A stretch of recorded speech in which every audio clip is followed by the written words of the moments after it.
In the spring of 2003, the Tulare County Olive Growers Cooperative sent its field director out to the Petrus farm on Road 160 with a single piece of paper and a polite explanation. The paper said that the cooperative's new centrifuge system, installed that winter at a cost of $400,000, had changed the economics of pomace removal. The cooperative would no longer haul it. Starting at the May harvest, they would deposit the season's waste at the gate of each member farm, and what happened to it after that was the members' problem.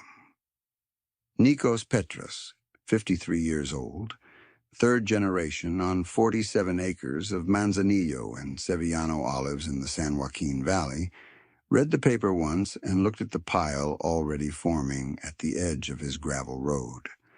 Dark, wet, faintly bitter-smelling pulp, the pressed-out flesh and pits and skin that remained after every drop of commercial oil had been spun away. He did not say much. He had always had that reputation in Tulare County, a man of few words and no complaint. He folded the paper and put it in his shirt pocket and went back to his trees. 11 years later, in January of 2014, a buyer from a San Francisco cosmetic ingredients laboratory named Cora Lynn sat at his kitchen table and set a purchase order in front of him for 200 kilograms per month of cold-processed pomace polyphenol concentrate at $340 per kilogram. She had been in the valley 2 days. She had asked questions that nobody else had ever asked. She had held a jar of his extract up to the window light and said nothing for a long time. When she finally spoke, she said the concentration levels were unlike anything she had seen outside a pharmaceutical-grade European extraction facility. And she asked him when he could start. If you have stayed with this kind of story before, you know the shape. A quiet man dismissed as a nuisance produces something the expert world did not expect, and the number arrives when the expert world can least afford to ignore it. What makes this one worth telling is what the number was built from. It was built from waste. 11 years of waste that a credentialed cooperative had been paying to haul to the landfill before it decided to leave the hauling to him. This is the story of what Nikos Petras understood about olive pomace that the Tulare County Olive Growers Cooperative did not, and what happened when a California drought and a collapsed commodity market finally made the difference visible to everyone at once. Let me tell you about the farm first, because the farm explains the man, and the man explains everything that follows. Nikos Petras's father, Stavros, had planted the first grove in 1962, 60 acres of bare San Joaquin Valley floor that he had bought for $1,100 an acre with money saved over 14 years of working in a cannery in Fresno. Stavros planted Manzanillo olives because a Greek neighbor told him they were forgiving trees, that they had memory in their roots, that they produced even when the season turned against you. He was right about all of it. Stavros kept notes on every tree in a canvas-covered ledger he filled and replaced 4 times over 30 years, noting the yield of each tree, the timing of its bearing, the years it struggled, and the years it gave more than expected. Building a map of the grove that was less a record than a conversation. One man learning to read 40 acres over decades. Stavros died in 1989 and left the farm to Nikos without debt, which was the only inheritance that mattered. He left the ledgers too. By 2003, Nikos had been farming it for 22 years, had expanded to 47 productive acres, and had been a cooperative member for 18 of those years. He was known in the valley for 2 things, his silence and his trees. He talked less than any other grower at cooperative meetings, and his trees were older-looking than their age, which meant the roots went deep, and the canopy had never been pushed for volume at the cost of structure.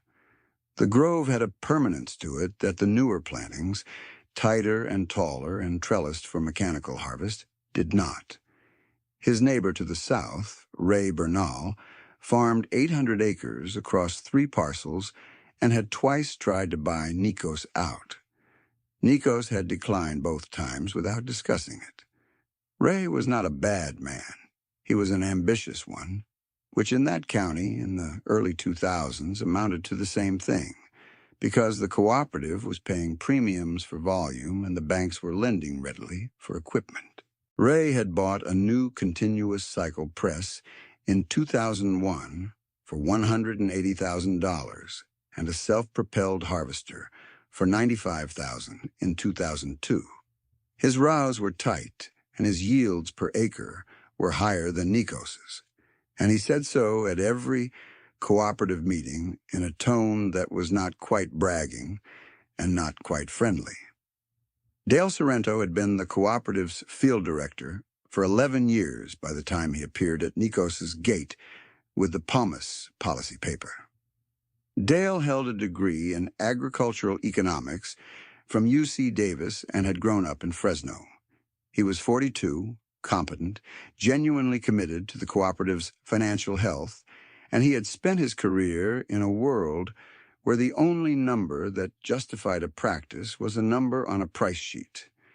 He drove that morning in a clean, cooperative-issued white pickup that had not been off a paved road in 6 months. He wore a pressed cooperative logo shirt and carried a clipboard with 2 copies of the policy document.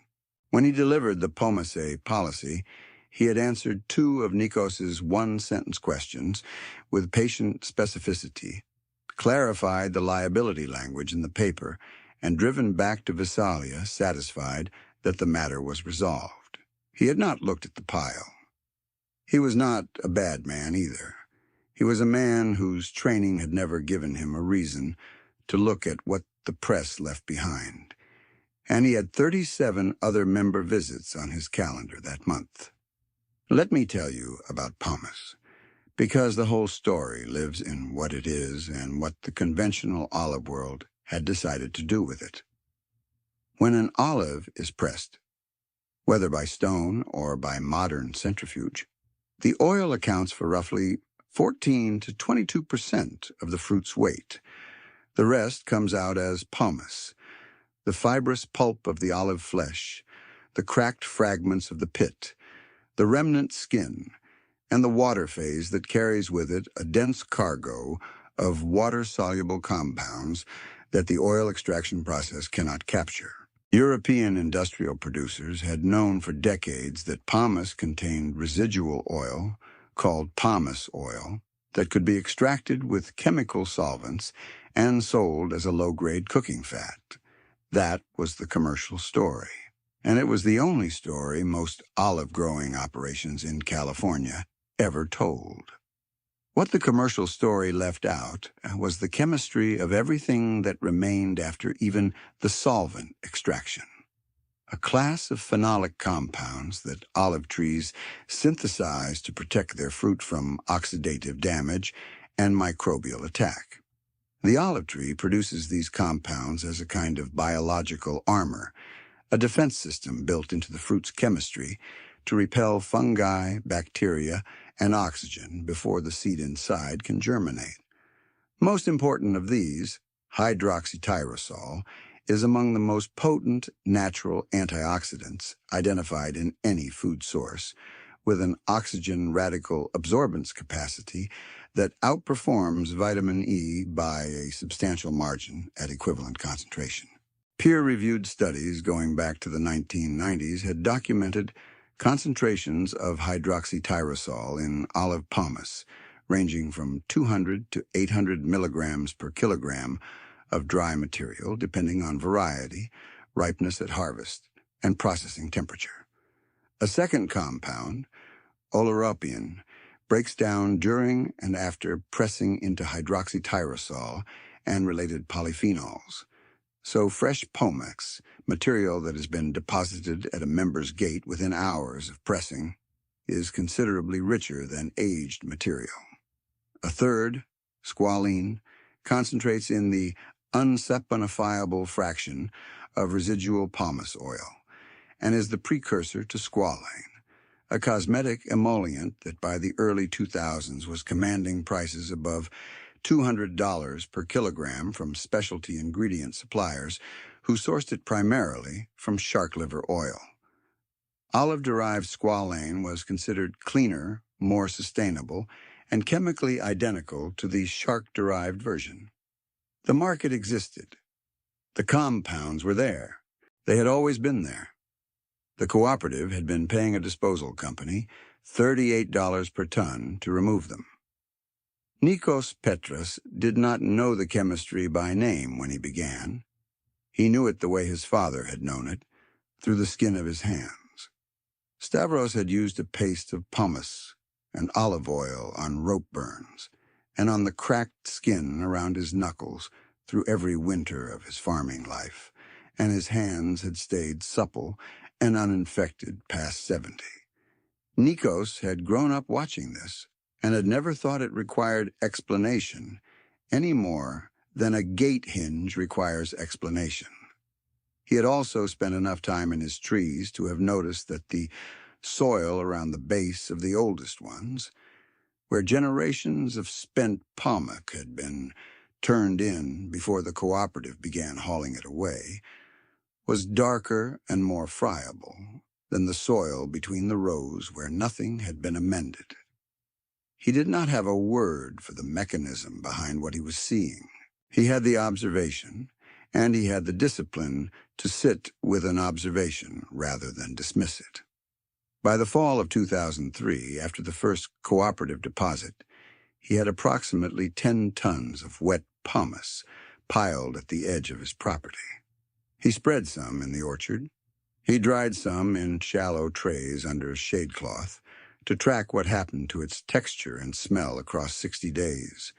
He made a cold water infusion of the dried material, the way his father had made a poultice for cuts, and put it in a glass jar and watched it for 6 weeks.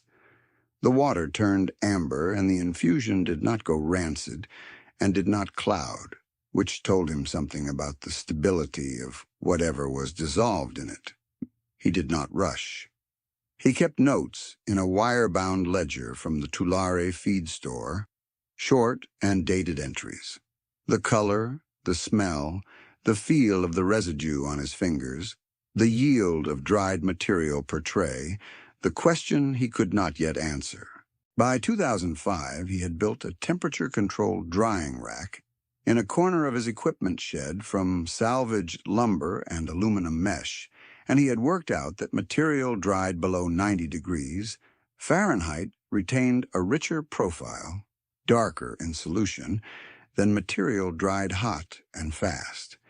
He had discovered this by accident, running 2 side-by-side trays at different temperatures one week in August, when the shed thermometer gave up.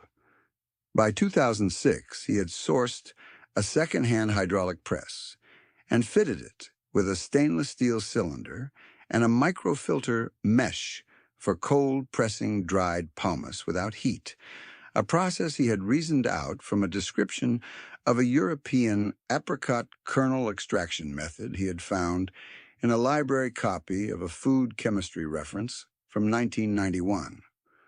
By 2007, he had found a private analytical chemistry shop in Fresno that ran tests for wineries and food processors and sent them his first samples. He did not tell anyone at the cooperative. He told his wife, and she said that whatever he was doing out there was his business, and that she hoped it paid for itself eventually. He said he thought it might, and then he went back to the shed. If you have watched a quiet person be underestimated for a long time, you know that the underestimation is rarely malicious. It is simply that the evidence of their competence is invisible to the measuring system in use. Think about whether you've seen that, and whether you recognized it at the time or only after. The cooperative was not looking for what Nikos was building. It was looking for oil yield, delivery compliance, and membership dues paid on time. He was invisible to the system by design, and he preferred it that way. His daughter Maya came home for Christmas in 2011 with a food science degree from Cal Poly San Luis Obispo and an internship lined up at a Sacramento ingredient supplier for January. She was 24, precise, impatient with sentiment, and she loved her father in the way that people who are nothing like their parents still love them, at a careful distance that was also a form of close attention. She had heard about the Pomace project through her mother, who had described it as your father's chemistry experiment, and Maya had filed it away with the tolerant patience a trained food scientist reserves for a parent's well-intentioned hobby. She arrived expecting mason jars and a rusted pan. She found instead a converted storage shed with a temperature-controlled drying rack holding 60 shallow aluminum trays, a cold press apparatus Nikos had built from a modified hydraulic jack and a stainless steel cylinder, a dairy centrifuge sourced from a Fresno operation that had upgraded its separator, and 11 labeled drums of pomace extract in 3 different concentrations. He had been running batches since 2007. He had accumulated 4 years of analytical lab reports, printed and filed in a manila folder with his logbook entries cross-referenced by batch number. He had not told anyone outside the family because he did not have the vocabulary for what he was doing in terms the cooperative would recognize, and because Dale Sorrento had made it clear in 2 meetings that members in commercial cosmetic production were outside the scope of the membership agreement and responsible for their own regulatory compliance. Nikos had heard that and said nothing and had not stopped. He had simply kept the work quiet, which was not difficult for a man who was already quiet about most things. Maya stood in the shed on the evening of December the 23rd and read the batch tags on the drums and looked at the centrifuge and held one of his logbooks in her hands and was still for a long time. She had expected to be patient with the project. Instead, she was doing arithmetic in her head that was arriving at numbers she had not expected. She asked what the centrifuge speed was and whether he had tested for residual water activity in the dried material before cold pressing. She asked to see the lab reports. He pulled the manila folder, and she read the 4 Fresno reports at the kitchen table under the overhead light with the stillness of a person recalibrating. The concentrations were what they were. The stability data across his 11 drums showed virtually no degradation in total polyphenol content when material was held below 60 degrees in sealed containers. She looked up across the table and said, "Dad, do you know what hydroxytyrosol costs on the spot market right now?" He said he had a general idea. She named the specific figure, $280 per kilogram for pharmaceutical-grade European extracted material, and told him his concentration levels would be competitive with that source if he could demonstrate consistency across a full production year.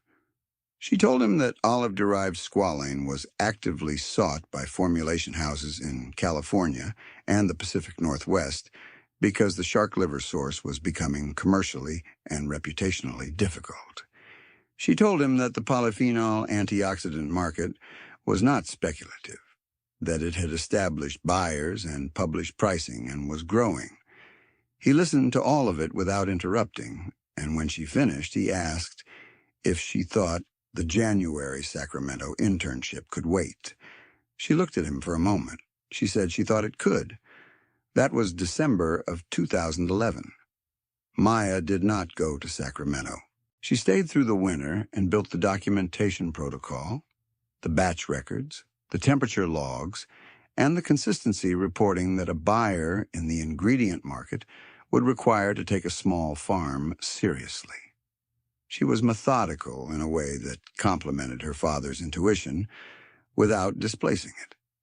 He knew when a tree was stressed by the look of its leaf undersides and adjusted his harvest timing accordingly. She turned that observation into a batch record notation so a buyer could see in a certified document that early harvest material showed a different polyphenol profile than late harvest fruit, and that the difference was consistent across years. By March of 2012, they had submitted samples to a certified laboratory in Bakersfield and received formal polyphenol concentration reports she could show to the market. She had also begun reading the published literature on hydroxytyrosol bioavailability and squalene stability, and the European regulatory framework for cosmetic-grade botanical extracts, working through journal articles at the kitchen table after dinner with the same focused quiet her father used in the shed, and she kept notes in her own ledger, a spiral-bound notebook she had brought from Cal Poly. By summer of 2012, she was corresponding by email with two formulation chemists, one in Oakland and one in Portland, who had been referred through the Cal Poly faculty connection. Neither was in a position to commit yet. Both told her the concentration profile was unusual for a domestic source and asked her to keep them informed. She kept them informed. She also kept her father informed of every step because she had understood within 3 months of staying that the discipline she was documenting was not hers. It was his, and it was older than she was, and the documentation was only the translation of it into a language the market could hear. The drought arrived in 2012 the way drought arrives in the San Joaquin Valley. Not as an event, but as an absence, a season of low snowpack in the Sierra Nevada, and a spring that turned warm too early and stayed that way. By 2013, the absence had weight. The Friant-Kern Canal allocation was cut twice in 12 months. Ray Bernal sank 2 additional wells in the spring of 2013 at a combined cost of $68,000 and got adequate water in one and a marginal yield in the other.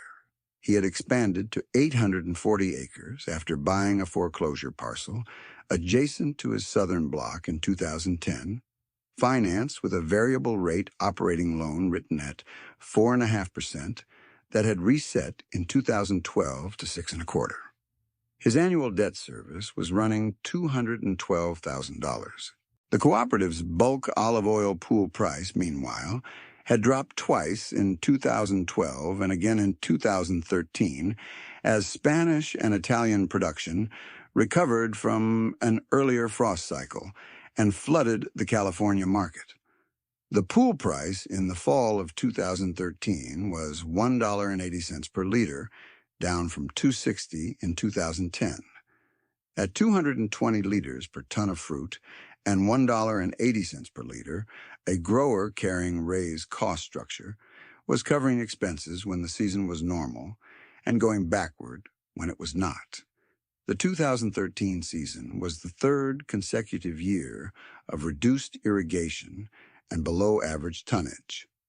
Ray harvested approximately 60% of his normal crop and received $1.78 per liter for the oil. He came to the December cooperative meeting and sat in the 3rd row and did not speak when the floor was open, which was notable because Ray usually had things to say. Nikos attended the same meeting and said nothing, which nobody noticed. It was at that December 2013 meeting that Dale Sorrento made the remark that the people in that room would remember. The cooperative was discussing a proposal to raise the Pomace removal fee assessed to members since disposal costs had risen.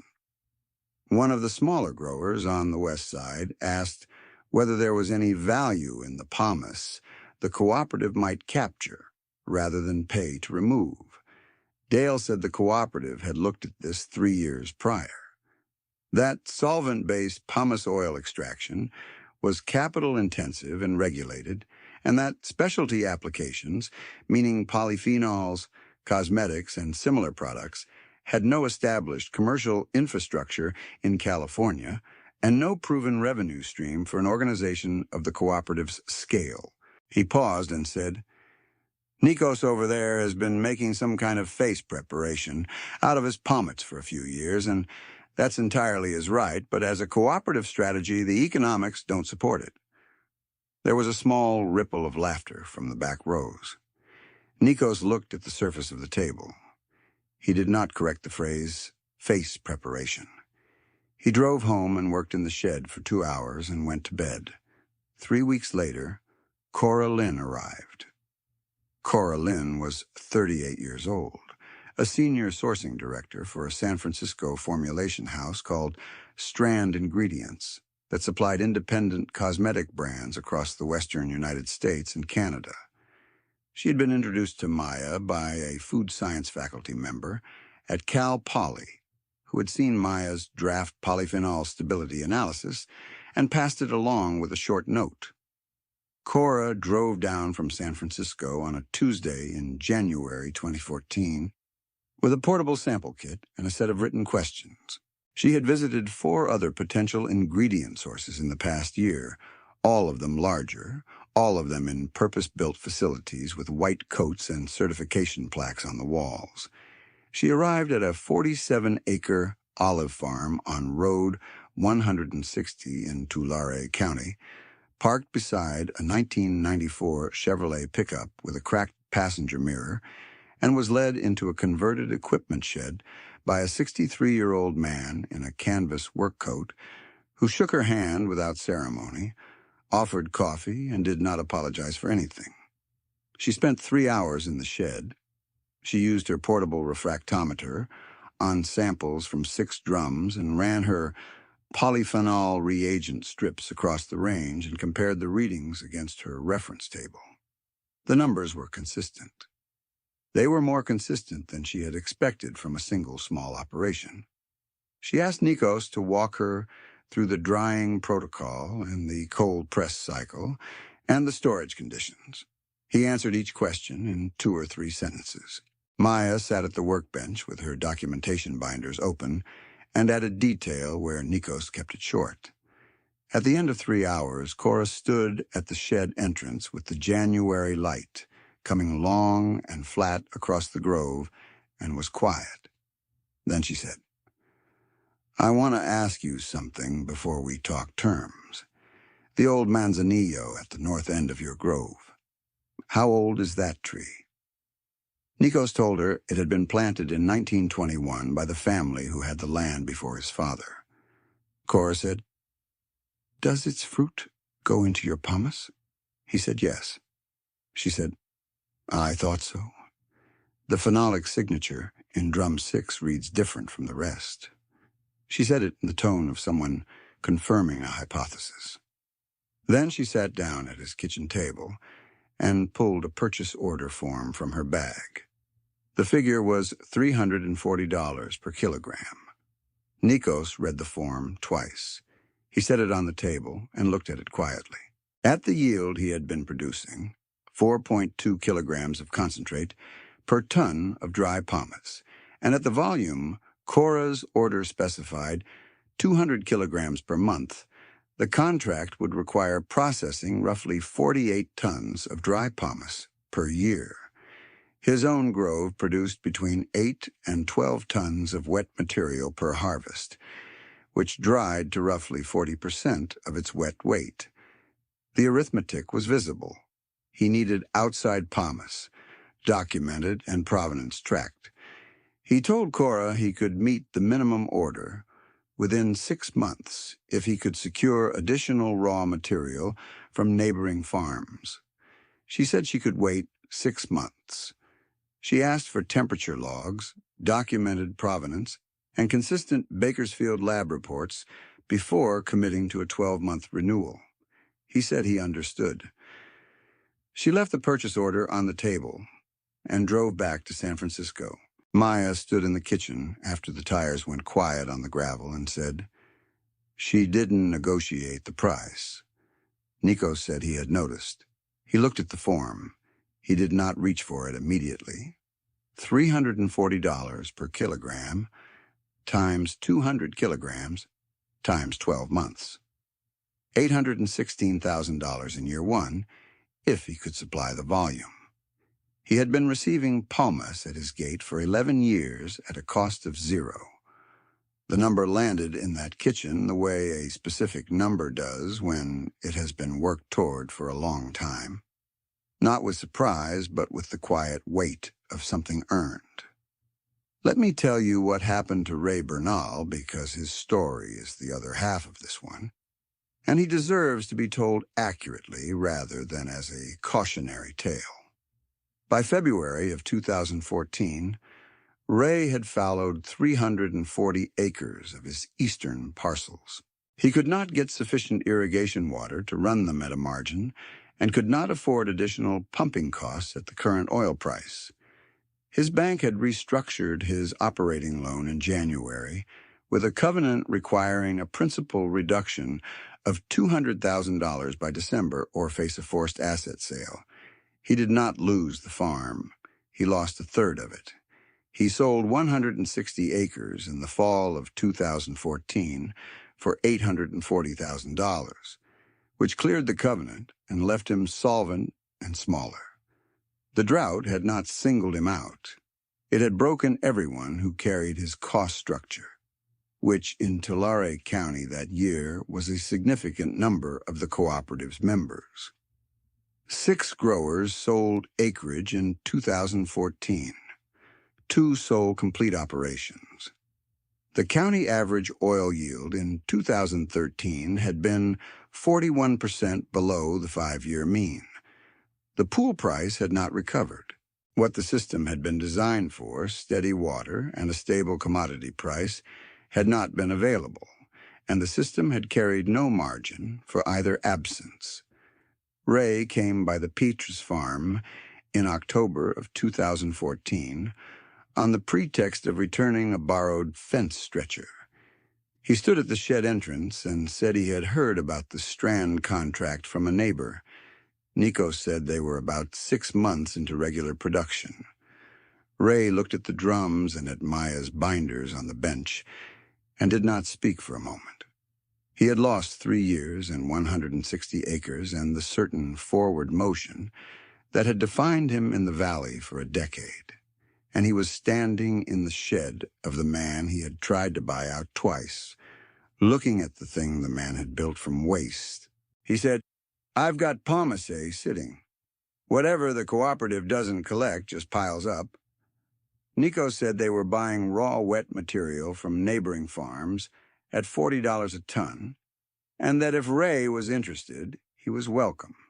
Ray said he was. They shook hands in the shed doorway. Then Ray said, "I should have looked at what I was throwing away."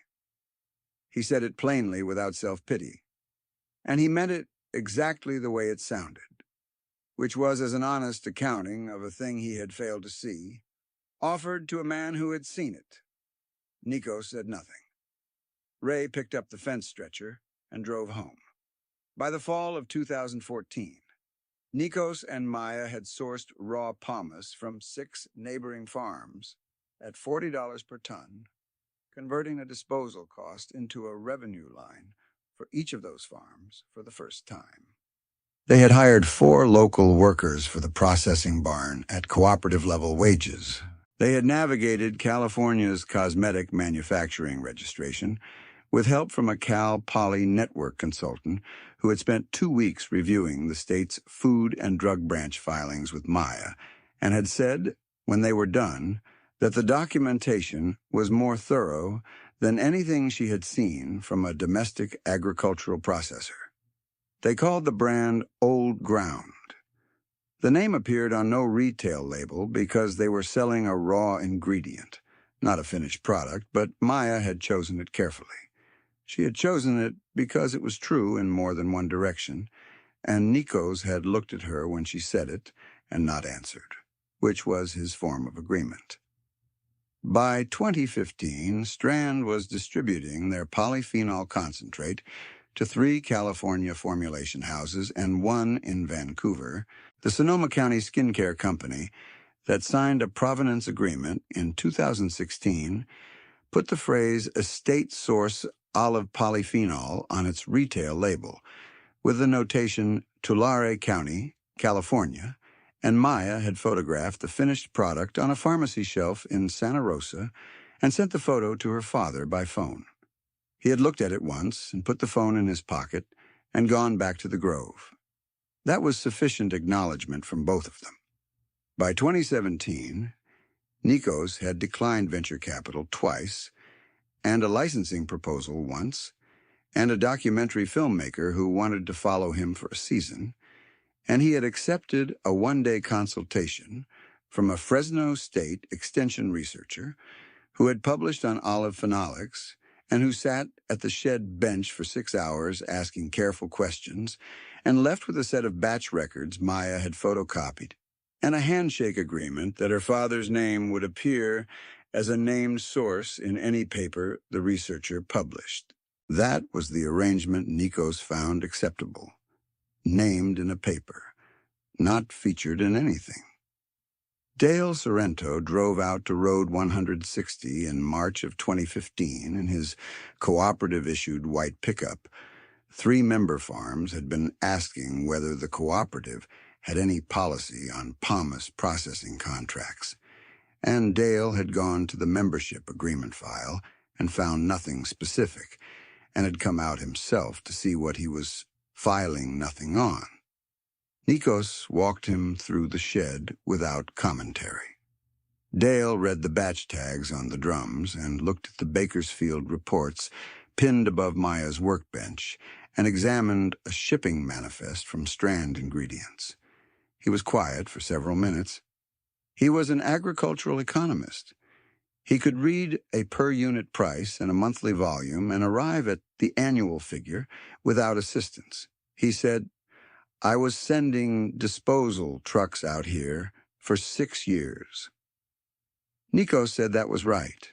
Dale said, "The material, what the content analysis shows. You saw what was in it before we did." Nikos said he had not seen it so much as suspected it, and then tested the suspicion over several years without rushing toward a conclusion. Dale said, "The cooperative has approximately 600 tons sitting in a composting yard in Hanford right now. At your yield and at this price." He stopped. He did not finish the arithmetic aloud because completing it, in front of the man whose waste he had been paying to remove for 6 years, was a courtesy he extended without being asked. He said, "I would like to understand your process well enough to bring a proposal to the board. Would you and Maya walk me through it?" Maya set her protocol binder on the bench without being asked. The lesson took 3 hours. Dale took notes on a yellow legal pad in his even, precise script, asking clear questions and writing the answers carefully. And at the end he shook both their hands and thanked them and drove back to Visalia. He was not a man who performed humility, which meant the 3-hour visit was itself the performance, and everyone in that barn understood what it had cost him to make it. He had come as a field director delivering a policy paper 12 years ago, and he had come back as a student. By 2017, the cooperative had a Pomace utilization working group, and Maya Petrus was its paid consultant, billing at a rate she named and Dale Sorrento paid without comment and without revision.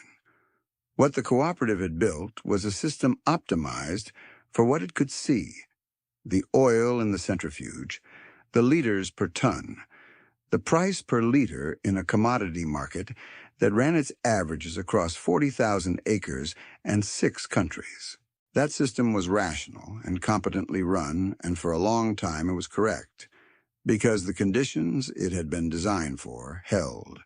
When they stopped holding, when the drought reduced irrigation and the Spanish harvest recovered, and the pool price fell below the break-even line for a grower carrying equipment debt, the system had no slack, no secondary product it had valued, no residue it had retained any sense of. The system Nikos Petrus ran on 47 acres was not more modern. It was older. It was the habit of his father's hands and the observation of a man who had watched the same trees for 35 years and learned to read them the way a person read something they did not choose but have been given and have decided to take seriously. Two kinds of knowledge had been present on Road 160 for 11 years before the drought made the distinction visible. One kind ran the cooperative's trucks and managed the centrifuge and produced its annual reports with a degree from UC Davis and genuinely good intentions and a model of the world that was accurate until the world changed. The other kind dried pomace in shallow trays under shade cloth and made notes in a wire-bound ledger and did not require a stable world. It only required an honest one, which the world always eventually is. What is rigid breaks when the conditions that sustained it shift. What is attentive survives because it holds its knowledge close, in the hands and in the specific ground, not in a spreadsheet that assumes this year will resemble the last. The grandmother tree at the north end of the grove, the old manzanillo planted in 1921 by people whose names Nikos had never known, produced its 43 pounds of fruit in 2016 and its 41 in 2017 and showed no inclination to stop. Maya weighed its fruit separately each harvest and processed it as its own small batch and documented the phenolic signature that Cora Lynn had noted in that first January visit. 96 years in the same ground, still producing, still dense. The soil around its base was the darkest in the grove, built over decades from the turned-in pomace of its own harvests, the tree feeding the ground that fed the tree and the patient, circular logic of things that have been in one place long enough to understand it. Nikos walked past it every morning when he opened the processing barn. He had put the small glass vial of its first separated concentrate on the shelf above his logbooks in 2014 and had not moved it. Some things are worth measuring even when there is nothing to sell. His father had understood that. The tree had always known it. It had taken the cooperative 11 years of leaving waste at a man's gate to teach the rest of the county what the tree and the man already knew. The grove was still 47 acres, the same ground Stavros had bought in 1962. The debt was paid. The ledgers were full. What belonged to that ground stayed in it.